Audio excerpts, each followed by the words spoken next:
Hello, some odd things coming out of Russia today. So, although the war seems to be turning in Putin's favour slightly, and it looks like he's going to be able to conquer the northern Donbas fairly soon. It's taken its time.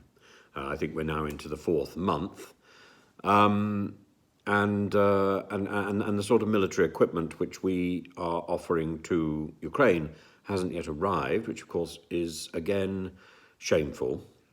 All words and no action.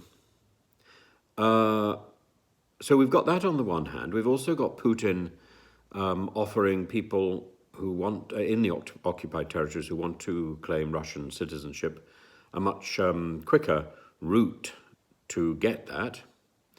But two other things are really interesting from my point of view. Number one is Russia is now going back to the old education system from the Soviet Union. And I used to hear so much about this and how good it was. And I must say I had my doubts.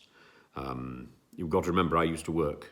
I was the professor in one of the universities, the education university. So I was particularly involved in this whole process. And Russia at the time was trying to align itself much more closely with European and British education systems, and now that's going to be jettisoned in favour of going back to the old Soviet system in the interests of national economy, apparently, according to Minister Valery Falkov.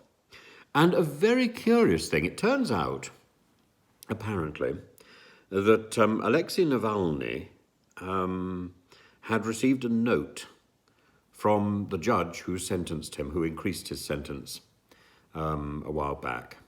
And this judge was called Natalia Repnikova. And she sent him a note apologizing for her ruling, effectively saying that she was obliged to do it.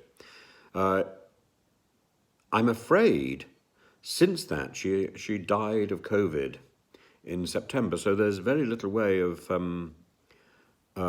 confirming this story, but it is an interesting story and it's out there. And Navalny, of course, has been extremely critical of the war in Ukraine.